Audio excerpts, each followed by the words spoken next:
Good morning students. हम third chapter को शुरू करने जा रहे हैं मैथमेटिक्स का, algebra of matrices. Matrices means बहुत सारी मैट्रिक्स।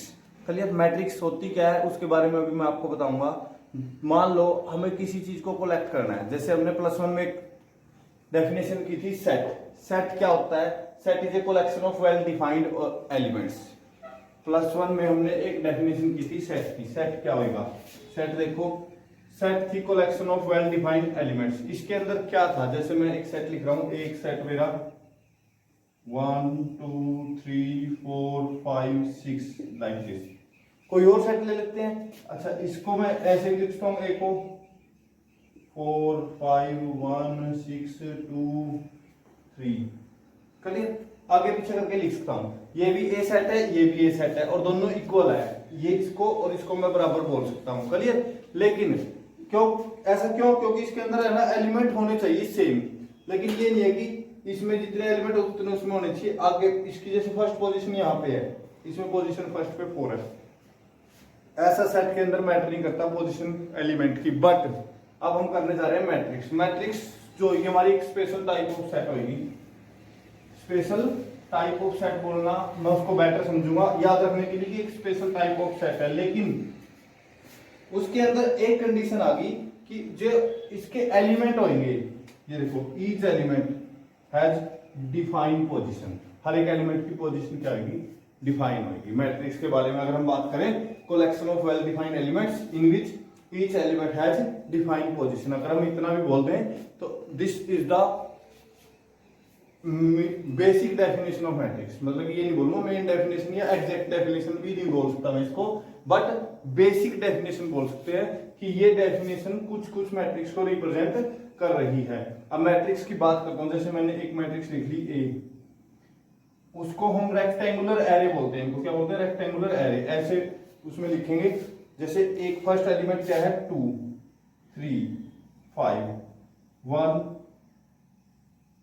3 2। इसके अंदर 6 एलिमेंट्स हैं।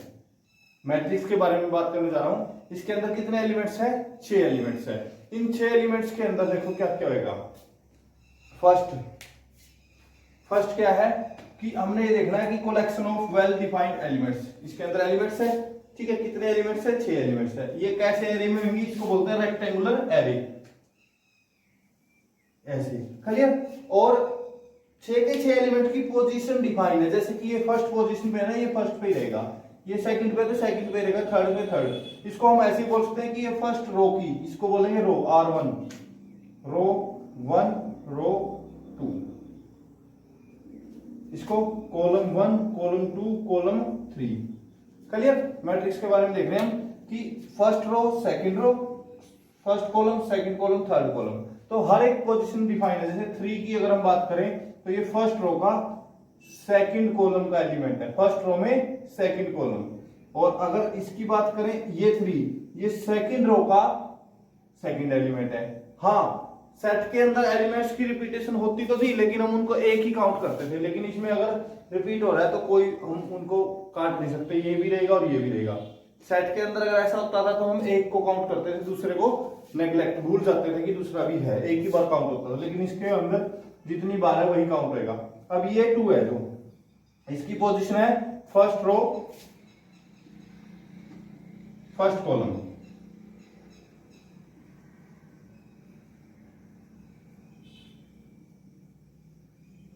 क्लियर? इसकी पोजीशन क्या है? First row, first column. अगर इस 2 की बात करूं तो मैं सेकंड रो, थर्ड कॉलम। इस 5 की बात करें तो first row, third column. Clear? तो ऐसे ये एलिमेंट्स डिफाइन होंगे, इनकी पोजीशन भी डिफाइन होगी। क्लियर? अगर इस 1 की पोजीशन की बात करें तो सेकंड रो का फर्स्ट एलिमेंट है। तो मैट्रिक्स की डेफिनेशन को ये क्लियर कर देती है बात कि मैट्रिक्स क्या होगी? कलेक्शन ऑफ एलिमेंट्स तो होगी, लेकिन उस एलिमेंट्स, उन प्रत्येक एलिमेंट की each element has defined position. हर एक एलिमेंट की पोजीशन डिफाइन होगी। और एग्जांपल लेते हैं, जैसे मैं यही सोचूंगा कि आपने इस डेफिनेशन को ध्यान से समझा होगा। मैंने एक मैट्रिक्स ले ली 1 5 7 2 6 4 8 3 1 7 6 4। ठीक है? अब बात करने जा रहे हैं इस मैट्रिक्स के अंदर कितने एलिमेंट है, 1 2 3 4 5 6 7 8 9 10 11 12। क्लियर। जैसे हमें क्लास में बच्चों की रो बना देते हैं कि ये फर्स्ट रो है, ये सेकंड रो है, थर्ड रो है, और उस कॉलम्स में हमारे बच्चे बैठ जाते हैं। तो इसमें अगर मैं 8 की बात करूं, 8 जो एलिमेंट है उसकी पोजीशन क्या है, second row third column.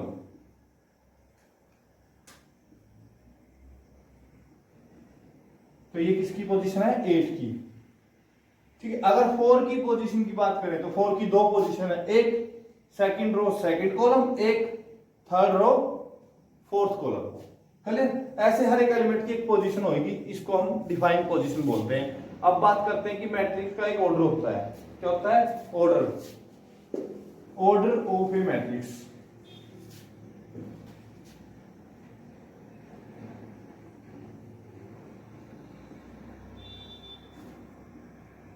Matrix का ऑर्डर क्या होगा, देखो मैट्रिक्स का ऑर्डर होगा number of row cross number of column. मतलब कि किसी मैट्रिक्स का ऑर्डर को कैसे लिखेंगे, जितनी रो है उसका क्रॉस जितने कॉलम है। इसके अंदर कितनी रो है, 1 2 3, तो 3 क्रॉस कॉलम कितने हैं, 1 2 3 4 कॉलम है 4। तो इस मैट्रिक्स का ऑर्डर क्या है, 3 क्रॉस 4। ऑर्डर से हमें पता चल जाएगा कि मैट्रिक्स के अंदर 3 रो और 4 कॉलम है। रो को हम हमेशा पहले लिखते हैं, कॉलम को हमेशा बाद में। क्लियर। तो ये क्या है, ऑर्डर ऑफ ए मैट्रिक्स। एक मैट्रिक्स का ऑर्डर कितना है, 3 क्रॉस 4। अच्छा, अगर आपको बोलते हैं कि मैट्रिक्स का ऑर्डर 4 क्रॉस 5 है, 4 क्रॉस 5 है, तो आपको यहां पता होना चाहिए कि इस मैट्रिक्स के अंदर कितनी रो है, 4, और कॉलम कितने हैं, 5। और इस मैट्रिक्स के अंदर टोटल एलिमेंट कितने, जैसे टोटल एलिमेंट इसमें कितने थे, 12, तो 3 गुना 4 12। और इसमें कितने होंगे, 20 एलिमेंट होंगे टोटल एलिमेंट्स कितने होंगे, 20। क्लियर। तो ये एक मैट्रिक्स का आपको बता दिया है। अब हम एक जर्नल मैट्रिक्स लिख लेते हैं।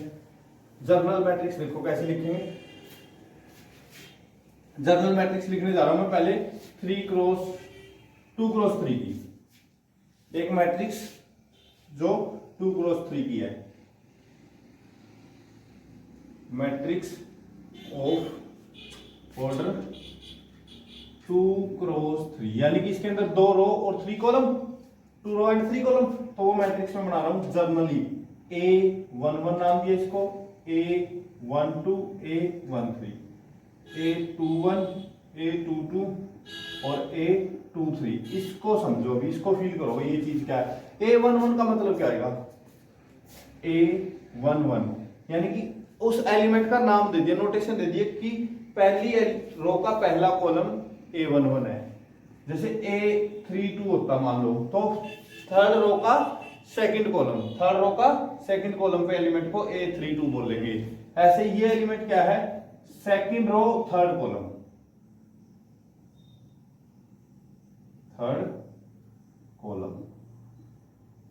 क्लियर।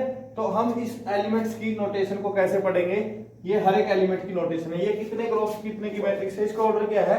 इस मैट्रिक्स के अगर मैं ऑर्डर की बात करूं तो कितनी रो है, 1 और 2 रो है, और कॉलम कितने हैं, 1 2 3 कॉलम है। तो इस मैट्रिक्स का ऑर्डर कितना है, 2 क्रॉस 3। इस मैट्रिक्स का ऑर्डर तो 2 क्रॉस 3 है। नंबर ऑफ एलिमेंट कितने हैं इसके अंदर, 6।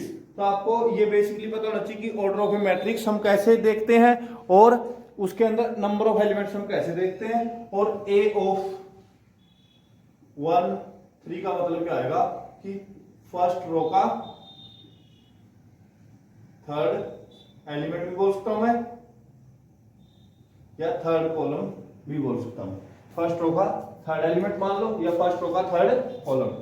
ठीक है। पहले हमेशा हम रो को लिखेंगे, दूसरा कॉलम को। ऐसे ही अगर मैं इसको 3 क्रॉस 3 की मैट्रिक्स बनाऊं, ऑफ ऑर्डर 3 क्रॉस 3, तो ऐसे ही ये कहां तक चली जाएगी, थर्ड रो तक, A31 A32 और A33। तो ये कितने की बन गई, 3 क्रॉस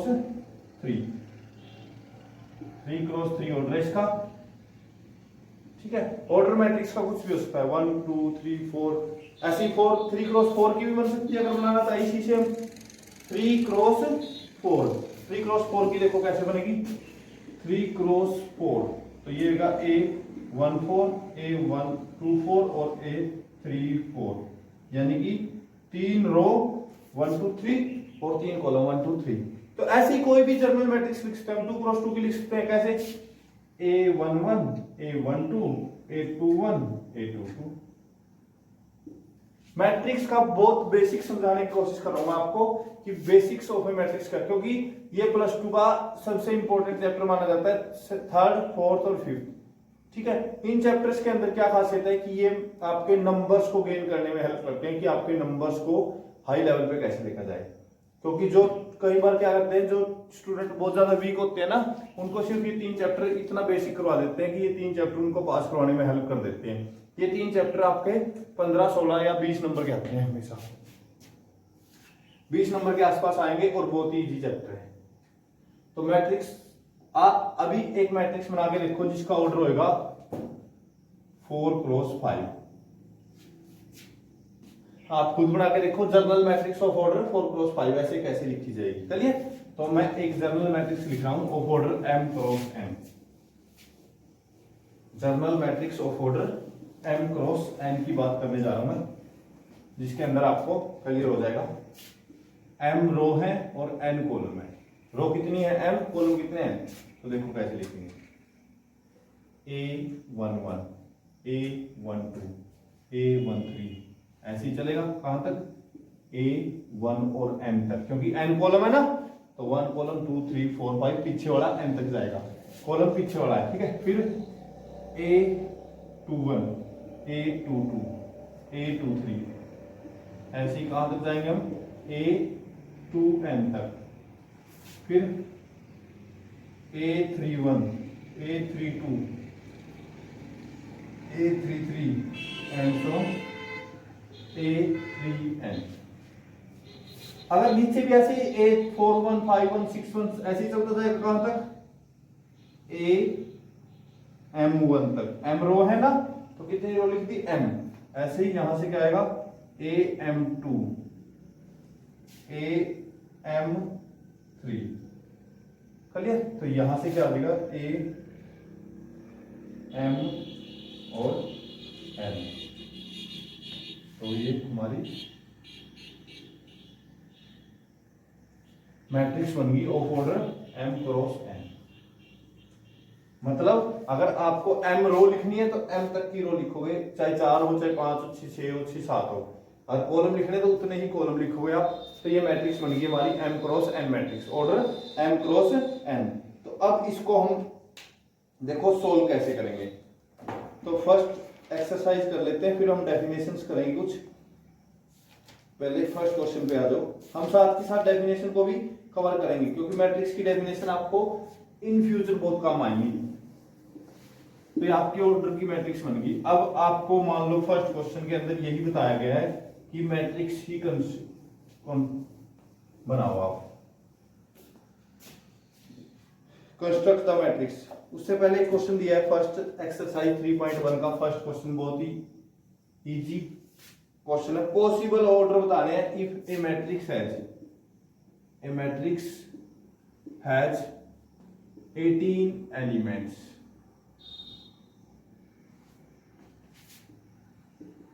18 एलिमेंट्स है तो उसका ऑर्डर क्या क्या हो सकता है। तो देखो पॉसिबल ऑर्डर लिखने हमने,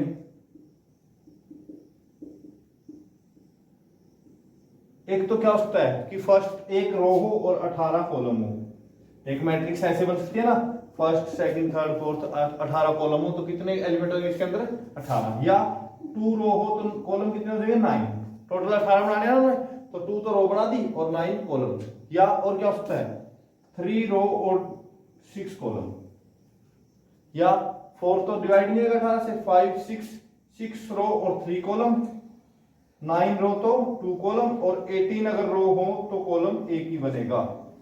18 रो 8 कॉलम का मतलब समझ में आया। जैसे ये एक मैट्रिक्स बन जाएगी यहाँ पे A11 A21 A31 A41 A51 A61 ऐसे अप टू A18 और 1, 18 एलिमेंट ऐसे लिखे जाएंगे। अगर इसमें बात करें हम एक रो में अगर हम लिखेंगे तो A11 A12 A13 A14 A15 ऐसे कितने एलिमेंट्स हो जाएंगे 18। अगर 2 रो की बात करेंगे तो 2 रो A21 A22 A23 A24।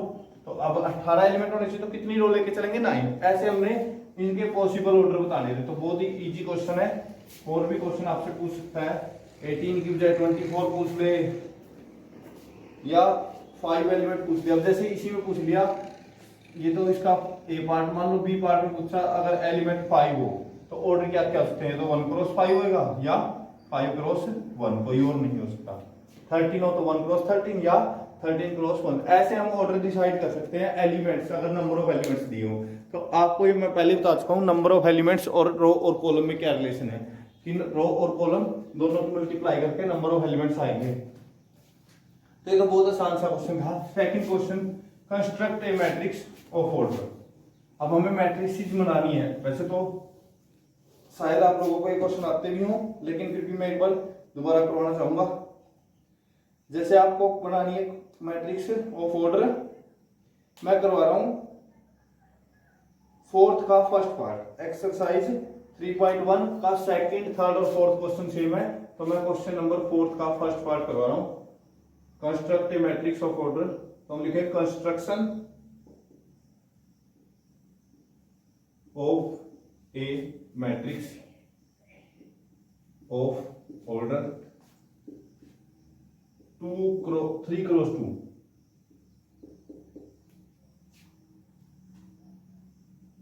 such that,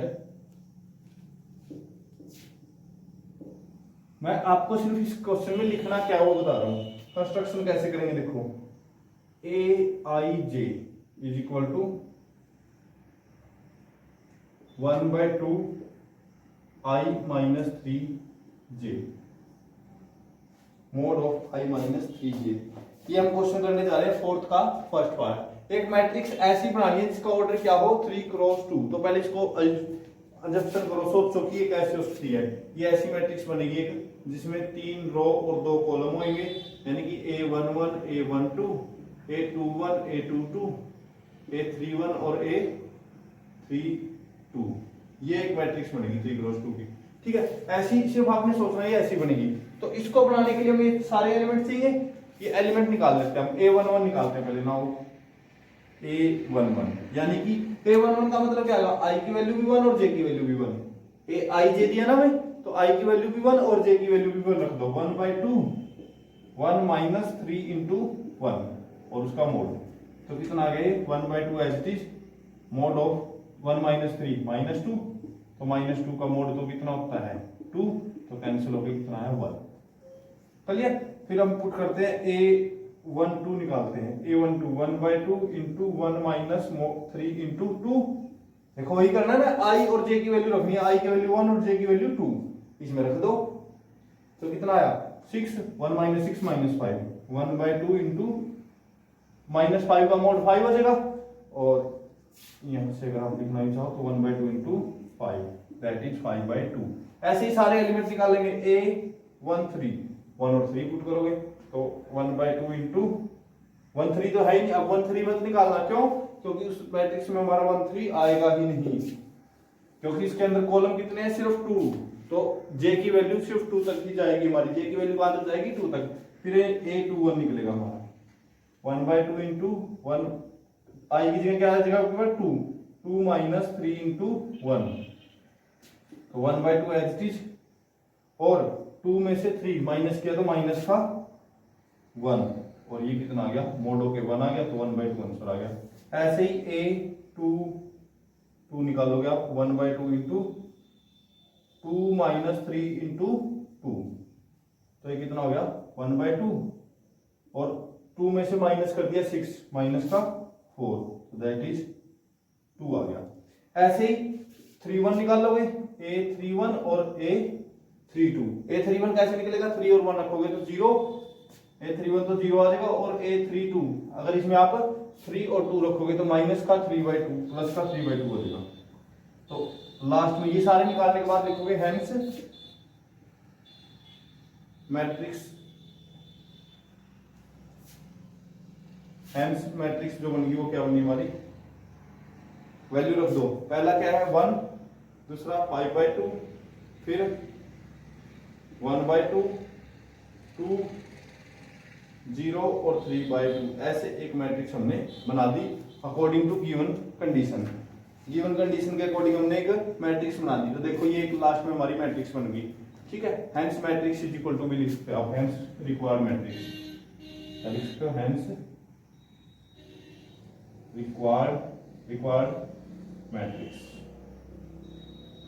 तो ये आपका क्वेश्चन हो जाएगा कंप्लीट। देखो मैट्रिक्स की कंस्ट्रक्शन का क्वेश्चन आता है पेपर में, कई बार ऑप्शन में आ जाता है 1 नंबर का, नहीं तो लिखना आएगा तो आप ऐसे लिखोगे, अगर ऑप्शन में आएगा तो आप डायरेक्ट भी कर दोगे। तो डायरेक्ट ऑप्शन में अगर आता है तो क्या करना है हमने, क्योंकि ये क्वेश्चन मोस्टली ऑप्शन में ही आता है।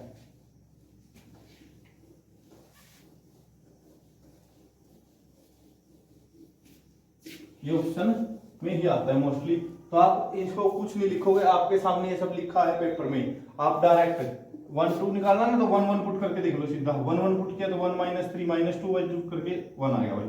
फिर सेकंड एलिमेंट निकालने के लिए 1 2 पुट करो, 1 2 इसमें डायरेक्ट पुट करो, माइंड में काउंट करो, आंसर लिख लो कितना आया 5/2, ये लो भाई। फिर 2 1 लिखो, माइंड में कंसीडर कैलकुलेशन करो उसकी, 2 1 लिखोगे तो 1/2। फिर 2 2 लिखोगे तो कितना आ जाएगा 2, फिर 0, जो भी आता है उसको काउंट करो और माइंड में फिर लिख दो आंसर, क्लियर। फिर आ जाएगा 3/2। डायरेक्ट कैलकुलेशन करके और फिर देख लो कौन सा ऑप्शन ठीक है। तो आप ये ऑप्शन में अगर आता है तो ऐसे करोगे डायरेक्ट, और अगर लिखना है अभी कॉपी में अगर आप लोगों ने लिखना है तो इसको प्रॉपरली ही लिखोगे। तो आपके 4 क्वेश्चन आ गए। अब बात करते हैं equality of 2 matrix. 2 matrix equal कब होगी।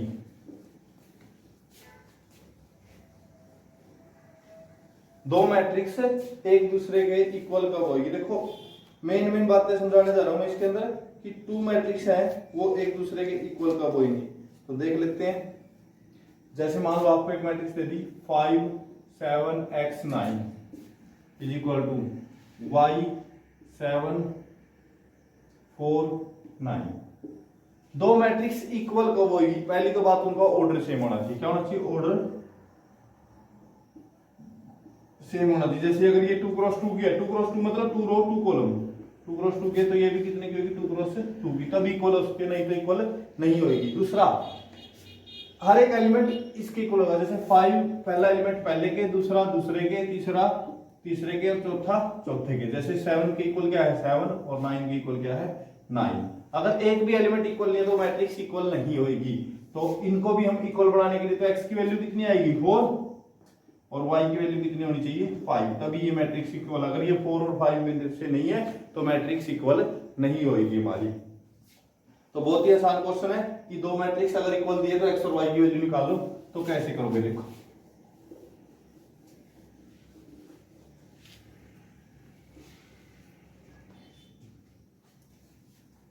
मैं करने जा रहा हूं आपके सामने दो क्वेश्चन है 5th और 6th। तो 5th देखो, इफ 2x 1 5 और x + 2y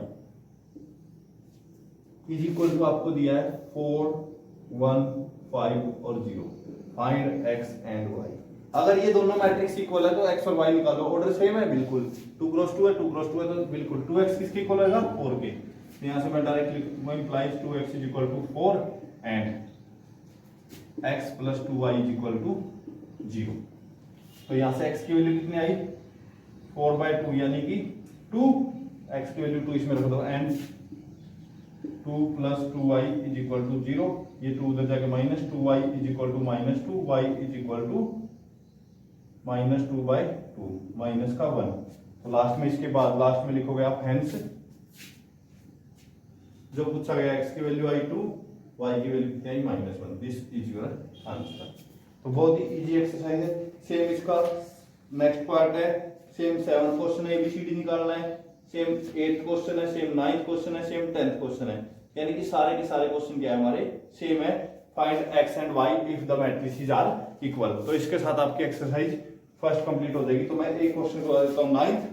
सेम होगा भाई, सारे x और y को आपने सोल्व करके निकालना है। कौन सा मेथड लगाते हो, कैसी इक्वेशन आती है वो आपने देखना है। अगर क्वाड्रेटिक इक्वेशन आ जाती है तो फैक्टर करो, अगर linear equation in two variable वाली टू पेयर आता है तो अब एलिमिनेशन वाला मेथड लगाओ, सब्ट्रैक्शन वाला लगाओ, वो आपने देखना है। तो 9th क्वेश्चन देखो क्या है, if x plus 10 y square plus 2y 0 और -4 इज इक्वल टू है 3x प्लस 4 3 0 और y square minus 5y, find x and y। अगर ये दो मैट्रिक्स इक्वल है तो x और y निकाल लो। तो पहला एलिमेंट पहले के यहां से मैं लिखता हूं, implies x plus 10 is equal to 3x plus 4, तो 3x इधर आके माइनस हो जाएगा, x minus 3x is equal to 4 minus 10, तो कितना यहां से माइनस का 2x is equal to minus 6, x is equal to minus 6 by minus 2, cancel हो गया, कितना आया 3, तो x की वैल्यू कितनी आ गई 3, एंड अब ये दिया y square plus 2y is equal to 3, तो यहां से इक्वेशन क्या बन जाएगी हमारी y square plus 2y minus 3 is equal to 0। इसके करोगे फैक्टर, 3 के फैक्टर आए 3 इंटू 1, 3 माइनस 2 कर देंगे तो प्लस का 3 है y प्लस 3 और माइनस का 1 आ जाएगा y minus 1 is equal to 0। तो y की वैल्यू तो होगी 3 और y की वैल्यू माइनस 1, नहीं प्लस का 1 माइनस का 3, क्लियर। ये वैल्यूज आई, लेकिन हमारे पास एक इक्वेशन हो रहा है, उसको भी आप सोल्व करके देखोगे, y स्क्वायर माइनस 5y, ये माइनस का 4 के इक्वल है इज इक्वल टू माइनस 4, ये माइनस का 4 इधर आके y माइनस 5y प्लस का 4 इज इक्वल टू 0 हो जाएगा। इसके भी आप फैक्टर करोगे तो इसके फैक्टर बनेंगे 4 इंटू 1, माइनस के दोनों का y माइनस 1 और y plus minus 4 is equal to 0, तो y की वैल्यू या तो 1 होगी और y की वैल्यू कितनी होगी 4। अब इसमें देखो, इसमें y की वैल्यू माइनस 3 है, इसमें 4 है, तो y की वैल्यू जो कॉमन होगी वही हम लेंगे। क्यों? क्योंकि अगर y की वैल्यू माइनस 3 इसमें रखेंगे तो सेटिस्फाई नहीं होगा, और अगर 4 इसमें रखेंगे तब भी सेटिस्फाई नहीं होगा, ये दोनों इक्वल नहीं आएंगे, ये वाला और ये वाला इक्वल नहीं आएगा। अगर वैल्यू 4 रखते तो 4 का स्क्वायर होता है हमारा 16 प्लस 8 24, क्या 24 3 के इक्वल हो सकता है? तो यानी कि x y की वैल्यू 4 नहीं हो सकती। माइनस 3 अगर इसमें रखोगे तो प्रॉब्लम आ जाएगा। 9 प्लस 15, 9 प्लस 15 करोगे तो ये तो माइनस 4 से बड़ा है, तो यानी कि ये दोनों वैल्यू नेग्लेक्ट हो जाएगी, तो y की वैल्यू क्या आ जाएगी 1, तो hence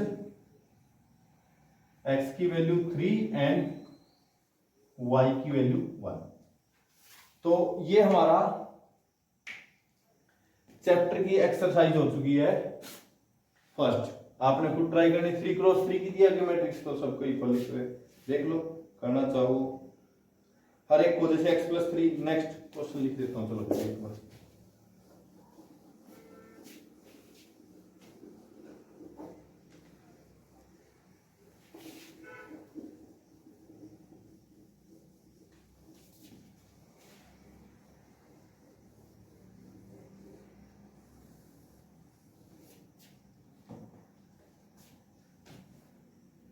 if y, yeah, if this matrix x plus 3 z plus 4 2y plus 7, x plus 3 z plus 4 2y minus 7, 4x plus 6 a minus 1 और 0, b minus 3 3b और z plus 2c is equal to दिया है हमें 0 6 3y minus 2 2x minus 3 2c plus 2 2b plus 4 और minus 21 और 0।